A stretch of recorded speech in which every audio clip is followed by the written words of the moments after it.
ಎಲ್ಲಿ ಸದಾನಂದ ಮೂರ್ತಿ ಅವರು ಕಾಣ್ತಾ ಇಲ್ಲ. ಜಾನಕಿ ಏನು ತಿಂದಿರಲಿಲ್ಲ, CSP ಮನೇಲಿ ಅದನ್ನು ತಿನ್ಸಿದ್ರು ಇದನ್ನು ತಿನ್ಸಿದ್ರು.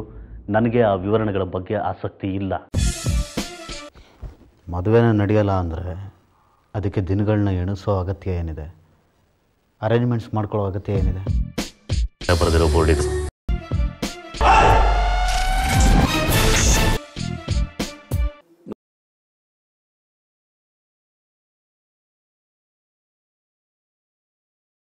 ವೀಕ್ಷಕರೇ, ನೆಲಮುಗಿಲು ಮೀಡಿಯಾ ವೀಕ್ಷಣೆ ಮಾಡ್ತಿರ್ತಕ್ಕಂತಹ ನನ್ನ ಪ್ರೀತಿಯ ವೀಕ್ಷಕರಿಗೆ ನಮಸ್ಕಾರ. ಏನು ಅಮಿಕಬೆಲ್ಲ ಸೆಟ್ಲ್ ಆಗೋಯ್ತು ಸರ್. ಆ ರೌಡಿ ಆಕ್ಸಿಡೆಂಟಾಗಿ ಬೇರೆ ದಿನ ಅವ್ನು ಹೋಗ್ಬಿಟ್ಟೆ ಇಲ್ಲಾಗ ಅವನು ಅವತ್ತೇ ಕೂತ್ಕೊಂಡು ತೀರ್ಮಾನ ಮಾಡೋದು, ಬೇಡ ಇವನ್ನ ಬೆಂಗಳೂರಿಗೆ ಕಳಿಸ್ಬಿಡಲ್ಲ. ಕಟ್ಟಿಗೆ ಹೋಗ್ತಿದ್ದ, ಧಾರಾವಾಹಿಗಳಿಗೆ ಹೋಗ್ತಿದ್ದ, ಬಂದುಬಿಡ್ತಿದ್ದ, ಬರೋದು ಹೋಗೋದು ಮಾಡ್ತಿದ್ದ.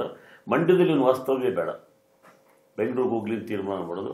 ಒಂದು ವಾರ ಆಗಿದೆ, ಬರ್ತಾ ಇದ್ದಾನೆ. ಇಲ್ಲಿ ಶಂಕರನಗರ ಅಂತ ಬಡಾವಣೆ ಆಟೋ ಸ್ಟ್ಯಾಂಡ್ ಇದೆ. ಆಟೋ ಡ್ರೈವರ್ ಒಬ್ಬ ಯಾವುದು ಹೆಸರಿಗೆ ಭಾಳ ಕೆಟ್ಟದಾಗ ಬೈತಾ ಇದ್ದಂತೆ. ಅವರು ಏನೋ ಪರ್ಸನಲ್ಲು ಬೈಬೇಡ ಕಣೆ, ಹಂಗೆಲ್ಲ ಪಬ್ಲಿಕ್ನಲ್ಲಿ ಇದೇನು ಅಂತಾನೆ. ಇವನಿಗೂ ಏನೋ ಗಲಾಟೆ ಮಾಡೋನು ಅವನು, ನೀನ ಕಡೆಗೆ ಅಂತ ಮೋರಿಗೆ ಹಾಕೊಂಡು ತುಳಿದ್ಬಿಟ್ಟವನೆ. ಮೋರಿಗೆ ಹಾಕೊಂಡು ಮೊದಲು ಹೊಡಿತಿದ್ದದ್ದು, ಆಮೇಲೆ ಮಾತುಕತೆ. ಅದೇನೋ ತಪ್ಪು, ಅದೇನೋ ಒಟ್ಟು ಅದು ಹೆಂಗೆ ಬತ್ತೋ ಅವನಿಗೆ ಆ ಬುದ್ಧಿಗೂ ಗೊತ್ತಿಲ್ಲ. ಕೊನೆಗೆ ಅನಿವಾರ್ಯವಾಗಿ ತಗೊಂಡೋಗಿ ಬೆಂಗಳೂರು ಬಿಟ್ಟು ಸರ್. ಬೆಂಗಳೂರು ಬಿಟ್ಟಿದ್ದು ಏನಕ್ಕೆ, ನಾನು ಫಸ್ಟು ಲಾ ಓದಿದ್ದ. SS ಕೋಟಿ ಅಂತೇಳಿ ನಟರಾಜ ಥಿಯೇಟ್ರ್ ಹತ್ರ ಅವ್ರದ್ದು ಆಫೀಸ್ ಇನ್ನೂ ಇದೆ. ಅವ್ರ ಮಗನೂ ಲಾಯರು, ಅವರು ಸ್ಟೇಟ್ ಪಬ್ಲಿಕ್ ಪ್ರಾಸಿಕ್ಯೂಟರ್ ಆಗಿದ್ದರು. ಇವನು ಕಂಡ್ರು ಭಾರಿ ಪ್ರೀತಿ, ನಾಟಕ ಎಲ್ಲ ನೋಡ್ಬಿಟ್ಟಿದ್ರು. ನಿಮ್ಮನ್ನು ನನ್ನ ಮಗನ ನಿಮ್ಮ ಹತ್ರ ಅಸ್ಟೆಂಟಾಗಿ ಸೇರಿಸ್ಕೊಳ್ಳಿ ಅಂತ ಹೇಳಿದೆ. ಭಾಳ ಪ್ರೀತಿಯಿಂದ ಒಪ್ಕೊಂಡ್ರು. ಈವನ್ ಟುಡೇ ಬೋರ್ಡ್ ಇದೆ. ಅವ್ರಿಗೆ ಈ ಸಿನಿಮಾ ಧಾರಾವಾಹಿ ಹುಚ್ಚು ಆ ಲಾಯರ್ಗೂ. ಇವನು ಹೋದಾಗ ಬಿಡ್ರಿ ಗೌಡ್ರೆ, ಬಳ್ಳಾರಿ ಕಡೆಯವರು, ಬಿಡ್ರಿ ಗೌಡ್ರೆ ನನ್ನ ಜೂನಿಯರ್ ಒಬ್ಬ ಸಿನಿಮಾ ನಟ, ಧಾರಾವಾಹಿ ನಟ ಅಂತ ಹೇಳ್ಕೊಳ್ಳೋಕೆ ನಾನು ಖುಷಿ ಆಯ್ತದೆ ನನಗೆ ಹಾಗೆ ಅಂತ ಅವನಿಗೆ ಮತ್ತಷ್ಟು ಉತ್ತೇಜನ ಕೊಟ್ಟರು. ಅಲ್ಲಿ ಬಿಟ್ವಿ ಸರ್. ಬಹುಶಃ ನಾನು ಅಲ್ಲಿ ಬಿಟ್ಟಂತೆ ನನ್ನ ಬದುಕಿನಲ್ಲಿ ದೊಡ್ಡ ಅಪರಾಧ ಮಾಡಿದೆ ಅಂತ ಅನ್ನಿಸ್ತದೆ.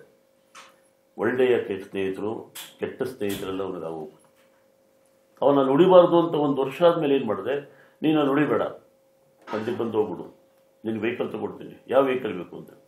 ನನಗೆ ಬುಲೆಟ್ ಬೇಕು, ಭಾಳ ವರ್ಷದ ಕನಸು ಒಂದು ಬುಲೆಟ್ ಬೇಕು ಅಂತ. ಆಯಿತು ತೊಗೊಡ್ತೀನಿ.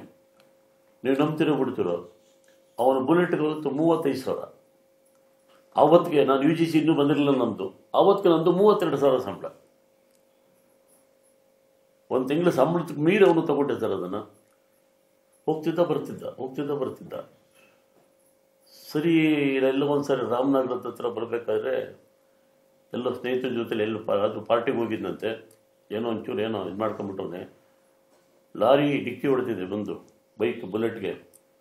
ಅದೇನೋ ಹೇಳ್ತೀವಲ್ಲ ನಾವು, ಬಂಪರ್ ಪಟ್ ಅಂತ ಹಿಂಗೆ ಕಟ್ ಮಾಡ್ದಂಗೆ ಕಟ್ಟಾಗೋಗಿದೆ. ಫೋನ್ ಮಾಡಿದ್ದೆ, ಏನು ಮಾತಾಡ್ತವನೆ, ಅವನ ಜೊತೆ ಗಲಾಟೆ ಮಾಡ್ತವನೆ, ಎಲ್ಲನೂ ಮಾಡ್ತವನೆ ಲಾರಿಯವನ ಜೊತೆಲಿ. ಸರಿ, ನಾನು ಇಬ್ಬರು ಅಳಿಯಂದ್ರಿದ್ರು ಅವತ್ತು. ತಕ್ಷಣ ಕಾರ್ ಕೊಟ್ಟು ಕಳಿಸ್ತೇನೆ ನೋಡಪ್ಪ ಅಂತ. ಹಿಡಿದ್ರು. ಕತ್ಕೊಂಡು ಕಾರ್ಗನ್ನ ಗಾಡಿ ಓಡಿಸ್ಕೊಬರ್ತೀನಿ ಅಂತ ನಾನು ದೊಡ್ಡ ಅಡಿ ಅಂದವನೆ.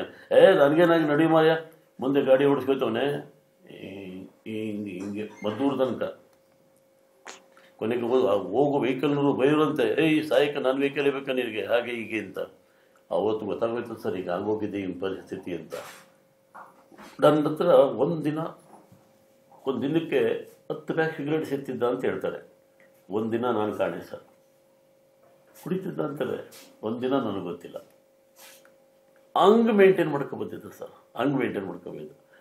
ಇನ್ನು ಪ್ರಾಬ್ಲಮ್, ಇವನಿಗೆ ಬುಲೆಟ್ ಕೊಟ್ಟರೆ ಪ್ರಾಬ್ಲಮ್ ಆಯ್ತದೆ, ನಿಲ್ಲಿಸು ಬುಲೆಟ್ ಅಂದ್ಬಿಟ್ಟು ಮೈಸೂರಿಗೆ ಹೋಗಿ ಅವನು ಕರ್ಕೊಂಡು, ನನ್ನ ಅಳಿಯೂ ಕರ್ಕೊಂಡು ಹೊತ್ತಲ್ಲಿ ನಿಂತದೆ. ಮಾರುತಿ ಡಿಸೈರ್ ಕಾರ್ ತಗೊಟ್ಟೆ. ಡ್ರೈವರ್ಟೆ, ನೀನು ಹೋಗು, ನಿನ್ನ ಸೂಟಿ ಮುಗಿಸ್ಕೊ, ಅಚ್ಚುಕಟ್ಟ ಮನೆಗೆ. ನೀ ಅಲ್ಲಿ ಉಳ್ಕೋಬೇಕಾ? ನನ್ನ ಮಗಳ ಮನೆ ಇದೆ ಕೆಂಗೇರಿ ಉಪನಗರದಲ್ಲಿ, ಅಲ್ಲೋಗಿ ಉಳ್ಕೊ. ಹಿಂಗೂ ಮ್ಯಾನೇಜ್ ಮಾಡ್ತಿದ್ದ ಸರ್. ಅದು ಇದರಲ್ಲಿ ಯಾವ ಹಂತದಲ್ಲಿ ಇವನು ಇದೆಲ್ಲ ವಿಕೋಪ ಕುಯ್ತು ಗೊತ್ತಿಲ್ಲ. ಅದು ಮುಕ್ತವಾಗಿ ಹೇಳ್ಕೊತೀನಿ ನಾನು, ಅದು ಮುಜುಗರ ಬೇಡ. ಯಾಕೆಂದರೆ ತುಂಬ ಜನಕ್ಕೆ ಇಂಡಸ್ಟ್ರಿಯವರಿಗೆಲ್ಲ ಗೊತ್ತಿದೆ. ಯಾವ ಹಂತದಲ್ಲಿ ಹೋಯ್ತು ಅವನು ಗೊತ್ತಿಲ್ಲ. ಬರ್ತಾ ಪೂರ ರಿಸರ್ವ್ ಆಗ್ಬಿಟ್ಟ. ತನ್ನ ನೋವುಗಳು ಏನಿದೆ ಅದನ್ನು ನಮ್ಗೆ ಹೇಳ್ದೆ ಹೋಗ್ಬಿಟ್ಟ. ಮದುವೆ ಆದ, ನಾನೇ ತೋರಿಸಿದ ಹುಡುಗಿ. ಮದುವೆ ಆಗೋ ಕಡೆ ಆಯ್ತು ನಾನು ಆದ. ಆ ಹುಡುಗಿ ಬಂದ ತಕ್ಷಣ ಒಂದೇ ವರ್ಷದಲ್ಲಿ ನಾನು ಬೇರೆ ಹೋಗ್ತೀನಿ, ಬೇರೆ ಹೋಗಬೇಕು ಅಂತ ಆಡಿದ್ಲು. ಇವನು ಗಲಾಟೆ ಮಾಡ್ದ, ಆಗೋದಿಲ್ಲ, ನಮ್ಮ ಅಪ್ಪಂಗೆ 20 ಮಕ್ಕಳಿದ್ದಾರೆ, ನಾನು ಒಬ್ಬನೇ ಮಗ ಇರೋದು, ಆಗೋದಿಲ್ಲ ಆಕೆ ಅಂತ.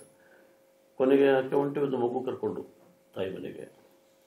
ಕೊನೆಗೆ ನಾನೇ ಹೋಗಿ ಕನ್ವಿನ್ಸ್ ಮಾಡಿ ಇವನನ್ನು ಕರ್ಕೊಂಡು, ನೋಡಪ್ಪ, ನಿನ್ನ ಅಪ್ಪ ಅಮ್ಮನ ಮೇಲಿನ ಅಭಿಮಾನಕ್ಕೆ ನನಗೆ ಗೌರವ ಇದೆ, ನೀನು ಅಭಿಮಾನ ತೋರಿಸ್ತಾ ಹೋದರೆ ನಿನ್ನ ಸಂಸಾರ ಹಾಳಾಗೋಯ್ತದೆ, ಬೇಡ, ಹೋಗು.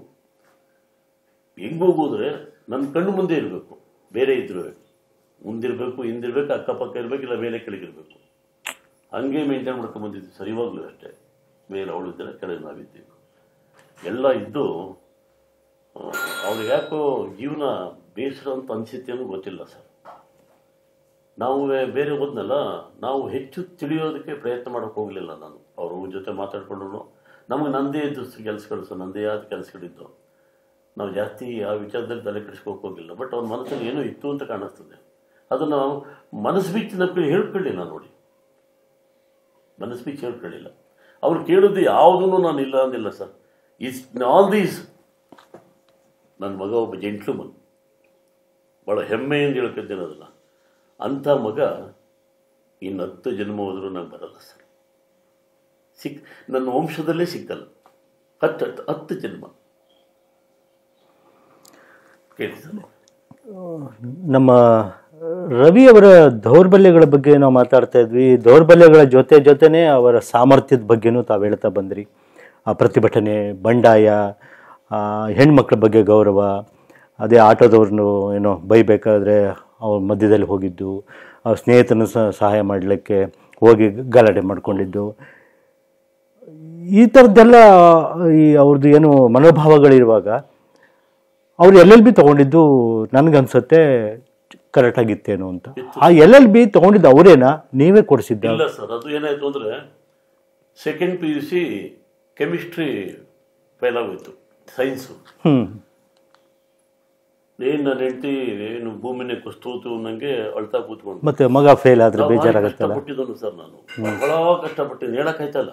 ತುಂಬ ಕಷ್ಟಪಟ್ಟು ಬಂದ ಮೇಲಕ್ಕೆ ನಾನು ಇವತ್ತು ಮಂಡ್ಯ ಜಿಲ್ಲೆ ದೊಡ್ಡ ಹೆಸರಿದೆ ನನಗೆ. ಅದು ಹೇಳ್ತಿದ್ದ, ನಾನು ಬುದ್ದೇಗೌಡ್ರ ಮಗ ಅಂತ ಹೇಳ್ಕೊಳಕ್ಕೆ ಹೆಮ್ಮೆ ಪಡ್ತೀನಿ ಅಂತ. ಅವತ್ತೊಂದು ಕಾಲ ಕಾಣೋದು. ಈಗ ರವಿ ಪ್ರಸಾದ್ ತಂದೆ ನಾನು ಅಂತ ಹೇಳ್ಕೊಳಕ್ಕೆ ನಾನು ಹೆಮ್ಮೆ ಪಡ್ತೀನಿ ಅಂತ ಹೇಳ್ತಿದ್ದೆ. PUCನ ಹೇಳಿದೆ ಕೂತ್ಕೊಂಡು ಮನೇಲಿ, ನೋಡು ಒಂದು ಚಾನ್ಸ್ ನಿನಗೆ, ಇಲ್ಲಪ್ಪ ನಾನು 4 ಸೈನ್ಸ್ ಸಬ್ಜೆಕ್ಟನ್ನು ವಿಡ್ರಾ ಮಾಡಿಸ್ಬಿಡ್ತೀನಿ, ನಾನು ಮತ್ತೆ ಬರಿತೀನಿ ಅಂತಂದ. 3rd ಕ್ಲಾಸ್ ಮಾಮೂಲಿ ಕ್ಲಾಸ್ ಮಾಡಿಸಿದ್ದು. ಅದೇ ಹಂಗೆ ಆ ಥರದ್ದು ಗೊತ್ತಿಲ್ಲ, ಟ್ಯೂಷನ್ಗೆಲ್ಲ ಸೇರಿಸಿದ್ವಿ ಸರ್. ಆಯ್ತಪ್ಪ, ಇದೊಂದು ಚಾನ್ಸು ನಿನಗೆ, ಮತ್ತೆ ಚಾನ್ಸ್ ಇಲ್ಲ, ಈಗ ಮಾಡಿಕೊಂಡ್ರೆ ಓಕೆ, ಇದು ನಿನಗೆ ಎಜುಕೇಷನೇ ಇಲ್ಲ, ಸ್ಟಾಪ್ ಮಾಡ್ತೀನಿ, ನಿನಗೇನು ವ್ಯವಹಾರ ಮಾಡಿಕೊಡ್ತೀನಿ. ಓದ್ದ ಸರ್, ಚೆನ್ನಾಗಿ ಓದ್ಬಿಟ್ಟ, 2nd ಕ್ಲಾಸಿಗೆ ಬಂದ್ಬಿಟ್ಟ. ಬುದ್ಧಿವಂತ, ಭಾಳ ಬುದ್ಧಿವಂತ. ಚಿತ್ರನ ಎಡಗೈ ಏಟಾಯಿತು, ಚಿತ್ರನ ಇದು ಬಲಗೈ, ಚಿತ್ರನ ಎಡಗೈಲಿ ಬಂದ್ಬಿಟ್ಟ ಸರ್. ನೀವು ಕೂತ್ರೆ ನಿಮ್ಮನ್ನು ಹಂಗೆ ಬರೀತಿದ್ದ ಪೆನ್ಸಿಲಲ್ಲಿ. ಅದ್ಭುತವಾದ ಕಲಾವಿದ. ಮಾಡ್ದ ಸಿವಿಲ್ ಸೀಟ್ ಸಿಕ್ತು, BE. ಅವನು BE ಸೀಟ್ ತಗೊಳ್ಳೋ ಕಾಲಕ್ಕೆ ಸಿವಿಲ್ ಸ್ವಲ್ಪ ಡಿಮ್ ಆಗಿತ್ತು ಡಿಪಾರ್ಟ್ಮೆಂಟ್. ಇವತ್ತು ಮತ್ತೆ ರೈಸ್ ಆಗಿದೆ ಅದು. ಬೇಡ ಕಣಪ್ಪ, ನನಗೆ ಇಂಜಿನಿಯರಿಂಗ್ ಬೇಡ, ಮತ್ತೇನು ಮಾಡ್ತೀಯೋ, ಲಾ ಓದ್ತೀನಿ ನಾನು. ನೀವು ಒಂದು 2-3 ಜನ ಫ್ರೆಂಡ್ಸು, ಅವ್ರದ್ದು ಇನ್ಫ್ಲೂಯೆನ್ಸು, ಎಲ್ಲ ಒಟ್ಟಿಗೆ ಸೇರ್ಕೊಳ್ಳೋದು. ಅವ್ರ ಅಚ್ಚುಕಟ್ಟಾಗಿ ಲಾಯರ್ಗಳ ಕ್ಲಿಕ್ಕೇ ಆಗೋದು. ಇವನು ಒಂದಿನ ಹೋಗಲಿಲ್ಲ, ಲಾ ಮಾಡಿಕೊಂಡ, ಚೆನ್ನಾಗೇ ಮಾಡ್ಕೊಂಡ, ಬರೋದು ಚೆನ್ನಾಗೇ ಪಾಸ್ ಮಾಡ್ಕೊಂಡ. MA ಇನ್ ಇಂಗ್ಲೀಷು ಮಾಡ್ಕೊಂಡ. ನಿಮ್ಮ ಹತ್ರ ಜನ ಇದ್ದರು, ಇವಾಗ ಬೇಡ, ಈ ಫೀಲ್ಡ್ ಬೇಡ ಅಂದಿದ್ರೆ ಯಾರನ್ನಾರು ಹಿಡ್ಕೊಂಡು ನಾನು ಯಾವ್ದಾರ ಕಾಲೇಜಿನಲ್ಲಿ ಮೇಷ್ಟ್ರ ಕೆಲಸ ಕೊಡಿಸ್ತೀವಿ. ಇವ್ನು ಮಾತಾಡಬೇಕೇ, ಮಾತೇ ಆಡೋದಿಲ್ಲ. ಏನು ಮೇಷ್ಟ್ರ ಕೆಲಸ ಕೊಟ್ಟದ್ದು ನಾವು? ಅವನು ರವಿಯವರ ಬದುಕಿನ ಭವಿಷ್ಯದ ತೀರ್ಮಾನ ಅವ್ರದ್ದೇ ಆಗಿತ್ತಾ, ನಿಮ್ದಾಗಿತ್ತು? ಇಲ್ಲ ಸರ್, ನಂದೇನಿಲ್ಲ ಸರ್. ಒಂದು ಹಂತದವರೆಗೆ ನಂದು, ಒಂದು ಹಂತದವರೆಗೆ. ಒಳ್ಳೆ ಎಜುಕೇಷನ್ ಕೊಡಿಸ್ಬೇಕು, ಒಳ್ಳೆ ಕಡೆ ಮದುವೆ ಮಾಡಬೇಕು, ನನ್ನ ಮಗನ ಜೀವನ ಚೆನ್ನಾಗಿರಬೇಕು, ಏನೆಲ್ಲ ಮಾಡೋಕ್ಕೆ ನಾನು ತಯಾರಿದ್ದೆ ಸರ್. ಸೀತಾರಾಮ್ ಅವ್ರಿಗೆ, ಗುರುಪ್ರಸಾದ್ಗೆ, ಶ್ರೀನಾಥ್ಗೆ, ಆಮೇಲೆ ಕಪ್ಪಣ್ಣನಿಗೆ, ಎಲ್ರಿಗೂ ಗೊತ್ತು. ಅವರಪ್ಪ ದೊಡ್ಡ ಮನುಷ್ಯ ಅಂತ ಎಲ್ರಿಗೂ ಗೊತ್ತು. ಏನೆಲ್ಲವನ್ನೂ ತಯಾರು ಮಾಡೋಕ್ಕೆ ನಾನಿದ್ದೆ. ಆದರೆ ಎಲ್ಲನೂ ಕಳ್ಕೊಂಡು ಆ ವಿಚಾರದಲ್ಲಿ ನತದೃಷ್ಟ. ಅವನ ಜೀವನದ ಬಗ್ಗೆ ಯೋಚನೆ ಮಾಡಲಿಲ್ಲ, ಅವನ ಹೆಂಡತಿ ಮಕ್ಕಳ ಬಗ್ಗೆ ಯೋಚನೆ ಮಾಡಲಿಲ್ಲ. ಅವನೇನು ಈ ದುಡ್ಡು ತಂದು ನಾನು ಕೊಡಪ್ಪ ಅಂತಿಲ್ಲ. ನಾನು ರಿಟೈರ್ಡ್ ಆಗಬೇಕಾದ್ರೆ ನನ್ನ ಸಂಬಳ 2,10,000 ರೂಪಾಯಿ. ಅವ್ರ ತವೇನು ನಾನು ಕೇಳ್ತಿರ್ಲಿಲ್ಲ. ಇವತ್ತಿಗೂ ನನ್ನ ಸೊಸೆ ಸಂಬಳ ಎಷ್ಟು ಅಂತ ನನಗೆ ಗೊತ್ತಿಲ್ಲ, ಅದರ ಅಗತ್ಯವೂ ನನಗಿಲ್ಲ. ನಮ್ಮನ್ನು ಬಳಸ್ಕೊಂಡು ತಾನು ಬೆಳೆಯೋದಕ್ಕೆ ಅವನು ಆಲೋಚನೆ ಮಾಡಬೇಕಾಗಿತ್ತು. ಯಾತಕ್ಕೆ ಅವನು ಆ ಥರ ಡಿಪ್ರೆಷನ್ಗೆ ಹೋದೋ ಗೊತ್ತಾಗಲಿಲ್ಲ ಸರ್ ನನಗೆ. ಯಾತಕ್ಕೆ ಅವನು ಆ ಥರ ಹವ್ಯಾಸಗಳಿಗೆ ದಾಸನ ಅದೋ ಗೊತ್ತಾಗಲಿಲ್ಲ. 10 ಪ್ಯಾಕ್ ಸಿಗರೇಟ್ ಸತ್ತಾನೆ ಅಂದರೆ ಎಲ್ಲಾದರೂ ಉಂಟಾ ಸರ್? 10 ಪ್ಯಾಕ್ 100 ಸಿಗರೇಟು ಕುಡಿತಾನೆ ಅನ್ನೋದು ಎಲ್ಲ ಪ್ರತಿಭಾವಂತರೆಲ್ಲ ನಾನು ತಿಳಿದ ಮಟ್ಟಿಗೆ ಸರ್ ಪ್ರತಿಭಾವಂತರಲ್ಲಿ ಹೀಗೆ ಆಗೋಗಿದ್ದಾರೆ. ಕೊನೆಗೆ ಅವನಿಗೆ ಕಣ್ವ ಡಯಾಗ್ನೋಸ್ಟಿಕ್ ಸೆಂಟ್ರು ರಾಜಾಜಿನಗರ ಬ್ಯಾಂಗ್ಳೂರು. ನನ್ನ ಮಗಳು ಚೆಕಪ್ ಹೋಗಿದ್ಲು, ಇವನು ಕಾರ್ನೇ ಕರ್ಕೊಂಡೋಗಿದ್ದ. ಬಾ ಇನ್ನೂ ಮಾಡಿಸ್ಬಿಡ್ತೀವಿ ಆ ಕಡೆಗೆ ಅಂತ ಕೇಳೋದಂತೆ. ಅಲ್ಲಿ ವೆಂಕಟಪ್ಪನವ್ರು ಇದ್ದಾರಲ್ಲ ಹೆಡ್ಡು, ಅವರು ನಮ್ಗೆ ಭಾಳ ಬೇಕಾದ ಮನುಷ್ಯ, ಮಂಡ್ಯದಲ್ಲಿದ್ದರು. ಚೆಕಪ್ಗೆ ಎಣ್ಣೆಗೆ ಹೋಗೋದು.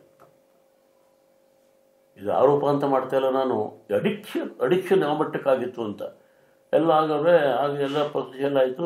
ಮಾಸ್ಟ್ರು ಚೆಕಪ್ಪು, ಲಿವರು ಪ್ರಾಬ್ಲಮ್ ಇದೆ ಕಣ್ರಿ ರವಿ ನಿಮಗೆ ಅಂತಂದ್ರು. ಹೌದಾ ಸರ್, ಸರಿ ಮಾಡ್ತೀನಿ ಸರ್.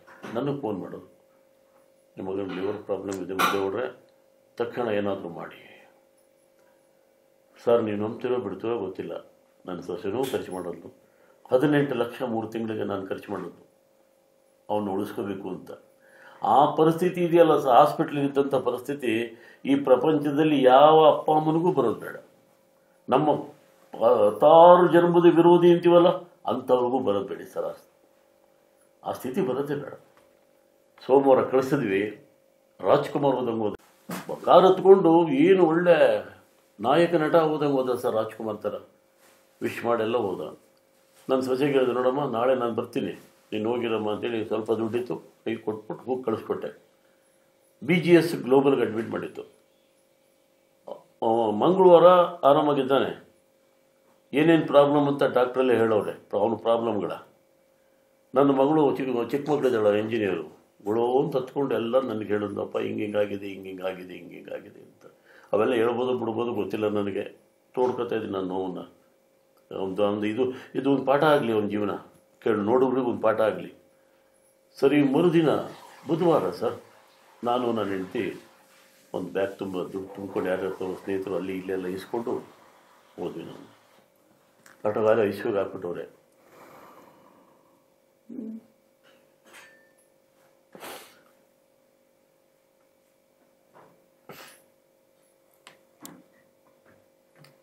ಹೋದೆ. 8 ಜನ ಹಾಕಿದ್ರಲ್ಲಿ ಇವನೊಬ್ಬನೇ ಹುಡುಗ, ಒಬ್ಬನೇ. ಏನು ನನ್ನ ಮಗ ಹೆಂಗೆ ಕಂಡುಬಿಟ್ರಂದ್ರೆ ಸರ್, ಅವ್ರು ಸ್ವಲ್ಪ ದೇಹ ಸೌದಿತ್ತು, ಬಾಡಿ ಕುಗ್ಗಿತ್ತು ಅವ್ನಿಗಾಗ್ಲೇ. ಅಲ್ಲಿ ಮೈ ತುಂಬಿಕೊಂಡಂಗೆ ಅದು ಯಾವುದು ಏನು ಟ್ರೀಟ್ಮೆಂಟ್ ಕೊಟ್ಟಿದ್ರು ಏನೋ ಗೊತ್ತಿಲ್ಲ. ಸರಿ ಹೋದೆ. ಅಪಲೋ, ನನ್ನನ್ನು ಹೆಸರು ಕರಿತಿರ್ಲಿಲ್ಲ, ಅಪಲೋ ಅಂತ ಕರಿತಿದ್ದು. ಚೆನ್ನಾಗಿದ್ದೇನಪ್ಪ? ಹ್ಞೂ ಚೆನ್ನಾಗಿದ್ದೇನಪ್ಪ. ಈ ಸೊಂಟ ನೋಯ್ತದೆ ಅಂತ ಡಾಕ್ಟ್ರ್ ಕತೆ. ಸೊಂಟ ನೋಯ್ತದೆ ಅಂತೆಲ್ಲ ಸ್ವಲ್ಪ ನೋಡಿ, ಇಲ್ಲ ಸರ್ ಆ ಆ್ಯಂಗಲಲ್ಲಿ ಇಟ್ಟರೆ ಆ ಗ್ಲೂಕೋಸು ಮತ್ತೊಂದು ಮುಗಿದೊಂದು ಈಸಿಯಾಗಿ ಹೋಗೋದು ಅಂತೇಳಿ ಪ್ರಾಬ್ಲಮ್ ಇದೆ ಅಂದರು. ಟೈಟಾನ್ ಎಡ್ಜು 10 ತಂದು ಕೊಟ್ಟಿದ್ದ ನನಗೆ 2002ರಲ್ಲಿ. ಕಿಟಕಿ ಪಕ್ಕ ಮಲಿಕೊಂಡು ರೂಮಲ್ಲಿ ಮಡ್ಬಿಟ್ಟು ಮಲಗಿದ್ವಲ್ಲ, ಯಾರೋ ಕಳ್ಳ ಕೈ ಹಾಕ್ಬಿಟ್ಟು ಮೊಬೈಲು ಅದೇನು ಕದ್ದುಬಿಟ್ಟಿದ್ದ. ಕದ್ದುಬಿಟ್ರು ಕಡೆ ನಾನು ವಾಚನ ಅಂತ ಅಂದೆ. ಸರ್ ನೆಕ್ಸ್ಟ್ ವೀಕ್ ಅವ್ನು ಶೂಟಿಂಗ್ ಮುಗಿಸ್ಕೊಂಬರ್ಬೇಕಾದ್ರೆ ಮತ್ತೆ ಇವತ್ತು 17,000, ಅವತ್ತು 12,000, ಮತ್ತು ಅದೇ ಟೈಟೌನ್ ಆಯ್ತು ನಾನು ಕೈ ಕೊಟ್ಟೆ. ಅವತ್ತು ಹಾಕ್ಕೊಂಡೋಗಿದೆ ಅದನ್ನು. ಅಪಲೋ ನೋಡಿ ನೀ ಕೊಟ್ಟದ್ದು.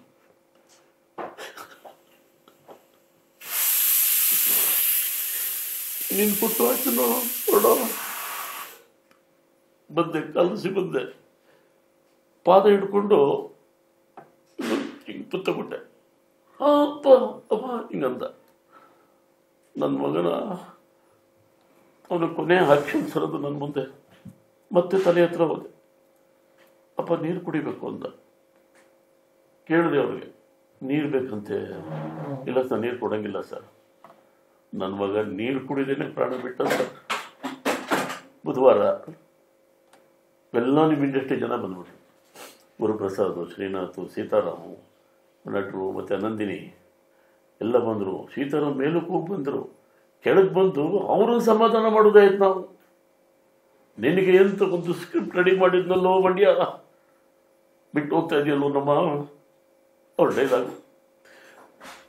ಆಯಿತು ಸರ್, ಕಾಯ್ತಾ ಕೂಡ್ಬೇಕಾದಂಥ ದುರ್ಗತಿನ ಭಗವಂತ ನನ್ನ ಕುಟುಂಬಕ್ಕೆ ಕೊಟ್ಬಿಟ್ಟ.